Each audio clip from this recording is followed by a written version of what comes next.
Ahora, Andrés, hablamos, mira, a mí México me tiene muy, muy, muy preocupada con el tema educativo, empezando porque frente al tema educativo hay mucho inepto y mucha inepta, y segundo porque se cruzó con una pandemia.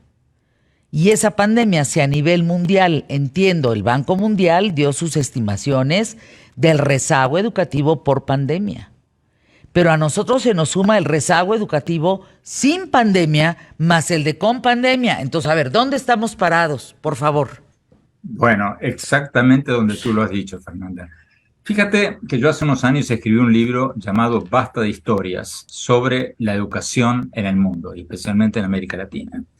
Y me llamó la atención escuchar hoy, leer en los periódicos que la secretaria de Educación Pública, Delfina Pérez, anunció con bombos y platillos en conferencia de prensa que el año escolar de México será de 190 días. Ahora, recordando, Fernanda, lo que yo escribí en ese libro, eso es poquísimo comparado con el año escolar en otros países del mundo. E incluso es poquísimo comparado con el año escolar de México hace apenas 10, 12 años. Fíjate, antes de entrar al aire, me fijé rápidamente en ese libro, en mi libro Basta de Historias, estas cifras. Y encontré que México, en el año 2010, cuando escribí ese libro, tenía 200 días de clase por año, mientras que en Japón los días de clase eran 243, en Corea del Sur 220 días de clase. O sea, en México no solo tiene 43 días menos de clase por año que Japón, que es más que un mes, sino que también tiene menos días de clase de los que tenía el propio México hace 12 años. O sea, en lugar de instruir más a los niños, se los instruye menos. Y por encima de eso, Fernanda, está el tema que tú muy bien mencionabas recién, el tema de la pandemia. En México se calcula que 1 millón de niños abandonaron la escuela durante la pandemia. O sea que es necesario más escolaridad que nunca. Claro. Y las cifras que tú mencionabas del Banco Mundial, Fernanda, son que en el 2019, ya antes de la pandemia, ya entonces el 53% de los niños en América Latina que terminaban la escuela primaria no podían leer ni entender un texto simple. Hoy, ese 53% después de la pandemia ha subido al 64% de los niños. Entonces, hay lo que el Banco Mundial llama una catástrofe educativa, sobre todo en América Latina.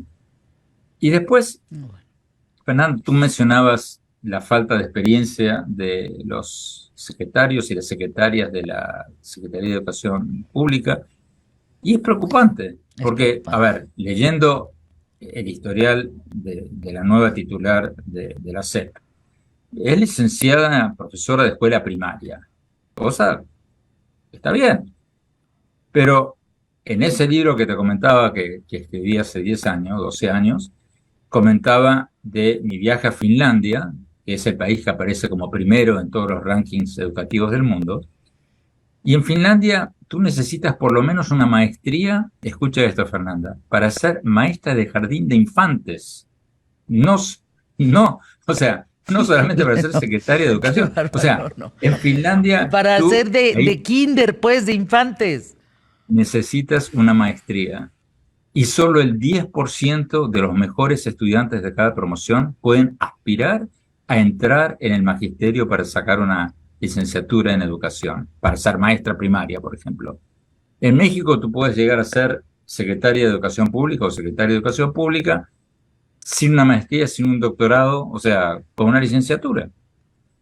Entonces, Fernanda, esto parece trivial, parece un tema, pero para mí, como lo decía en ese libro, es el tema fundamental. Es casi más importante que el tema económico o el tema inflacionario, porque de eso depende el futuro de México y de todos los países latinoamericanos, porque estamos viviendo en una era de la economía del conocimiento, donde el trabajo mental vale cada vez más y el trabajo manual y las materias primas valen cada vez menos. Entonces necesitamos tener una población cada vez más académicamente preparada. Y en lugar de ir para adelante, nos estamos quedando cada vez más atrás. Pues aquí el problema es cuál es la salida, ¿no? ¿Cómo hacer para La ir para salida es muy adelante, fácil. ¿no? La salida es muy fácil, Fernanda. La salida es evaluación de maestros, evaluación de profesores. Te cuento otra. Cuando estaba haciendo la investigación para ese libro, entrevisté a la primera ministra de Finlandia, que como te decía, Sí, sí. sale primero en todos los rankings educativos. Y le pregunté, ¿cuál es el secreto de ustedes de que sean primeros en materia educativa? Y me decía, tenemos tres secretos. Las maestras, las maestras y las maestras. Y ahí me decía que para ser, lo que te contaba recién, para ser maestra de kindergarten en Sí, sí. Finlandia, tienes que tener una maestría. Y para ser maestra de secundaria, ni hablar, necesitas dos maestrías, un doctorado o una preparación. Y son evaluados constantemente y son rankeados constantemente. O sea, hay una meritocracia, porque si tú no tienes maestros y maestras capacitados, estás no solo no enseñando, sino dañándole la vida, el futuro, a miles y millones de niños. Le estás haciendo un enorme mal al país.